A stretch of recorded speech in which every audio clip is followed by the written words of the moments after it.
Hello, नमस्कार everyone. जैसे कि सभी अभी मैक्सिमम सभी बच्चों ने ये एनटीपीसी का एग्ज़ाम दिया था सीबीटी 1, ठीक है। तो इसके अंदर अभी सभी बच्चे क्या ही कर रहे हैं और सब ढूंढ रहे हैं कि भाई कट ऑफ क्या रहेगी, ठीक है। इसके आंसर की और इसका रिजल्ट और सीबीटी 2 कब होगा और कट ऑफ कब कब आएगी, इसकी और कैसी कितनी होगी मतलब, ठीक है। तो इस रिगार्डिंग में ना एक छोटी सी वीडियो है, ठीक है।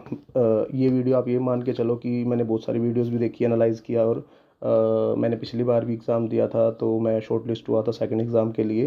तो उसके हिसाब से मैं आपको बता रहा हूँ कि सबसे पहले तो आंसर की कब आएगी। आंसर की इसकी डिपेंड होता है कि एग्ज़ाम कितनी शिफ्टों में हुआ है, ठीक है। तो जैसे कि इसके छोटे एग्ज़ाम होते हैं, टेक बेस्ड जो एग्ज़ाम होते हैं वहाँ पे बहुत कम शिफ्ट होती हैं, ठीक है। और ग्रुप डी और जो ग्रेजुएशन बेस्ड और जो ट्वेल्थ बेस्ड है वो एग्ज़ाम जो होते हैं वो आपके मतलब ज़्यादा शिफ्ट के अंदर होते हैं। तो उसके अंदर आपकी जो कट ऑफ भी वो क्या होती है, मतलब सॉरी, जो शिफ्ट है वो भी ज़्यादा होती है, और जिसके कारण उनके रिजल्ट में और टाइमिंग मतलब जो जो कट ऑफ है और जो आंसर की उसमें भी आने में टाइम लगता है, ठीक है। तो सबसे पहले आंसर की बात करते हैं। तो जैसे हमारे एनटीपीसी का एग्ज़ाम है तो ये बहुत ज़्यादा शिफ्टों के अंदर हुआ है। 24 तारीख को एग्ज़ाम ख़त्म हुआ था। तो मैक्स टू मैक्स मान के चलिए आप 5 से 6 दिन के अंदर इसका आंसर की आ जाएगी, यानी कि 30 जून या 1 जुलाई, ओके। सेकंड चीज़, इसकी कट ऑफ कितनी जाएगी। तो भाई देखो, कट ऑफ के लिए तो यही चीज़ है कि अब फॉर एग्ज़ाम्पल एक लड़का है, ठीक है, एक कैंडिडेट है, ठीक है, और वो 80 क्वेश्चन करके आया, वो 70 क्वेश्चन ठीक करके आया है, ठीक है। वो 70 क्वेश्चन करके आया अटेम्प्ट, और किसी ने बोला कि भैया कट ऑफ जाएगी 55 या 60 जाएगी, तो वो मोटिवेट हो जाएगा और तैयारी करने लगेगा, ठीक है। और अगर किसी ने कह मतलब किसी ने बोल दिया कि आपकी कट ऑफ जाएगी 75 80, तो वो डिप्रेस होकर तैयारी छोड़ देगा, ठीक है। अब वो डिपेंड होता है कि वो जो कैंडिडेट है, क्योंकि वो अब ओबियस से बात है, सभी ढूंढ रहे हैं वीडियोस कट ऑफ कितनी जाएगी, ये है वो है, और फिर वीडियोस को देख के ही वो निर्णय करेंगे कि हम सीबीटी 2 के लिए तैयारी करें या ना करें। समझ आ रहा है। तो अब इस केस में क्या होगा कि जो बच्चा तैयारी करेगा वो तो ठीक है, और जो नहीं करेगा और बाय चांस कट ऑफ कम चली गई, ठीक है, लाइक उन्होंने बोला, उन्होंने क्वेश्चन किए 70, किसी ने बोल दिया भैया 75 कट ऑफ जाएगी, ठीक है। तो उसने तैयारी नहीं की, अब कट ऑफ चली गई 65, ठीक है, उसका सिलेक्शन हो गया। अब वो सीबीटी 2 के लिए उसे सिर्फ 1 महीना मिलेगा, क्योंकि रिजल्ट के बाद 1 से 1.5 महीने के अंदर एग्ज़ाम हो लेगा, और 1 से 1.5 महीना इनफ नहीं रहता है, क्योंकि उस टाइम पे हमारे क्वेश्चंस भी बढ़ जाते हैं, ठीक है। अब आप ये लगा के चलिए, देखिए, ओबियस सी बात है, जो हम पढ़ते हैं, जो हम मेहनत करते हैं, वो हमारी तैयारी बेकार तो जाती नहीं है, ठीक है। तो इस हिसाब से अब मानो आप तैयारी करो या ना करो, ठीक है। अगर तैयारी करोगे और आपका भगवान ना करे अगर सिलेक्शन नहीं हुआ सीबीटी 2 में, तो आपके आगे बहुत सारी अपॉर्चुनिटी है, जैसे SSC CGL, SSC CHSL, SSC MTS वगैरह भी आया हुआ है। इसके अलावा आपके पास सिलेक्शन पोस्ट है। इसके अलावा आपके पास आरआरबी ट्वेल्थ बेस है, फिर शायद ग्रुप डी वगैरह जो भी होगा, ठीक है, वो आपको पता है, ठीक है। और वो आपके और भी स्टेट एग्ज़ाम भी होंगे, ठीक है। तो वहाँ पे जीएस का पोर्शन तो आपका वहाँ पे काम आएगा ही आएगा, मैथ्स भी काम आएगा, रीजनिंग भी काम आएगा, कॉमन सब्जेक्ट है ये तो, ठीक है। तो आप एक बात और मान के चलिए कि एसएससी सीजीएल की कट ऑफ की बार इंक्रीज़ होगी, क्योंकि इसके पीछे का रीज़न ये है, क्योंकि एनटी जब ऐसे बच्चे एसएससी सीजीएल की जो तैयारी करते हैं, एसएससी की जो तैयारी करते हैं, वो क्या सब्जेक्ट को अच्छा करते हैं, उनके सब्जेक्ट होते हैं वो फोकस रहते हैं मैथ्स, इंग्लिश और रीजनिंग पे। तो जीएस को इतनी ज़्यादा मतलब इम्पोर्टेंस नहीं देते हैं वो। बट इस एनटीपीसी के चक्कर में, क्योंकि वो एसएससी से पहले हो चुका है, तो अब उन्होंने क्या किया है, सबसे ज़्यादा फोकस उन्होंने किस पे किया, मैथ्स और रीजनिंग। देखो, रीजनिंग तो सबकी अच्छी होती है, उन्होंने मैथ्स पे फोकस किया है, और अब उन्होंने जीएस पे भी फोकस किया है। तो जीएस का उन्होंने बहुत सारा सिलेबस कवर कर चुके हैं वो। तो अब जैसे जो उसकी कट ऑफ डिसाइड होती थी एसएससी की, तो मेजर 3 पार्ट पे होती थी, लाइक मैथ्स, इंग्लिश और रीजनिंग पे ज़्यादातर, ठीक है। अब की बार 7 से 8 नंबर या 10 नंबर भी मान लो आपके बढ़ जाएंगे कट ऑफ में।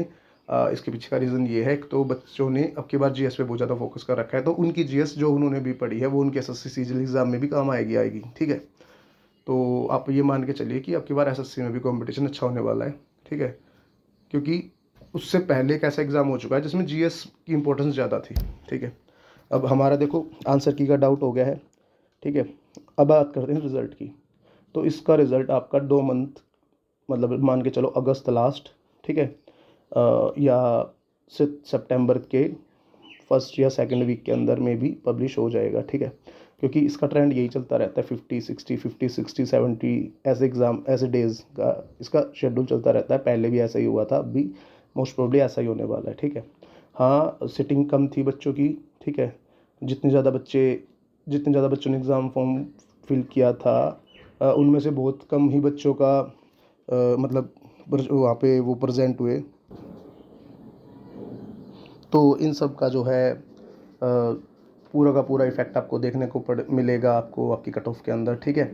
और दूसरी चीज़ यही है कि देखो जीएस सब के लिए डिफ़िकल्ट थी, सब के लिए नई थी, ठीक है। करंट सब के लिए अनएक्सपेक्टेड था, तो भाई ऑब्वियस सी बात है सबका ही जो है उसमें अटेम्प्ट कम हुए होंगे या जिन्होंने तुक्के लगाए होंगे, ठीक है। तो ज़रूरी नहीं है कि सभी के तुक्के ठीक हों, ठीक है।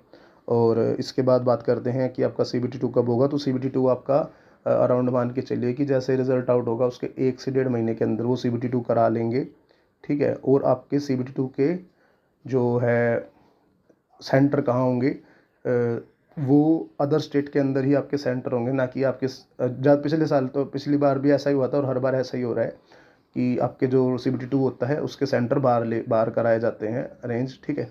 और इसमें हाँ एक बेनिफिट होता है कि आपके एक डिस्ट्रिक्ट के जो बच्चे होते हैं उनका सेंटर दूसरे स्टेट के अंदर एक ही डिस्ट्रिक्ट के अंदर आता है और मोस्ट प्रोबेबली 1 या 2 ही सेंटर के अंदर हो जाता है, ठीक है। पर एक डिस्ट्रिक्ट के अंदर ही आता है, दूसरे स्टेट का ऐसा नहीं है कि मोस्ट प्रोबेबली ऐसा ही होता है। और तीसरी बात यह है कि जो लड़कियां हैं उनके सेंटर उनके स्टेट के अंदर ही रहेंगे, ठीक है। और जो बॉयज़ हैं उनके सेंटर मतलब आउट ऑफ स्टेट डालेंगे, जहाँ भी मतलब लाइक दिल्ली वाला बच्चा है तो कहीं दूसरे स्टेट जैसे, ठीक है, यूपी के अंदर, ठीक है, या राजस्थान, ठीक है, या और किसी स्टेट में उनका डाल दिया जाएगा, ठीक है। तो जैसे भी है वो आपको भी पता है, ठीक है। तैयारी जो उस टाइम पे 5-10 दिन ख़राब होते हैं, हमें पता चलता है कि जब हमारा सेंटर अदर स्टेट में आया है तो बहुत सारी तैयारियां भी करनी पड़ती है बाहर जाने के लिए। तो उसके लिए प्रिपेयर होकर मान के चलिए कि आपके 10 दिन तो आपके वहाँ पे ख़राब होंगे ही होंगे, क्योंकि मेंटली प्रिपेयर होना पड़ता है कि भाई लाइक मेरा सेंटर महाराष्ट्र में आ गया, लाइक मैं दिल्ली का हूँ और मेरा सेंटर महाराष्ट्र में आ गया, या मैं राजस्थान का हूँ मेरा सेंटर मानो छत्तीसगढ़ आ गया या कहीं और आ गया।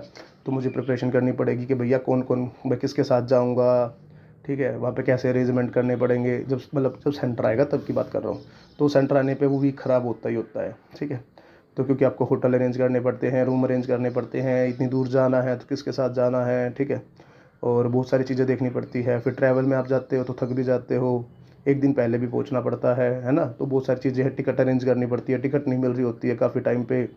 तो ऐसी बहुत सारी समस्या होती हैं। तो आप मान के चलिए आपके आसपास के जो बच्चे हैं जिन्होंने NTPC फिल किया था और जिनका सिलेक्शन हुआ है, तो मोस्ट प्रोबेबली आपके और उनके सेंटर सेम ही आएंगे, ठीक है।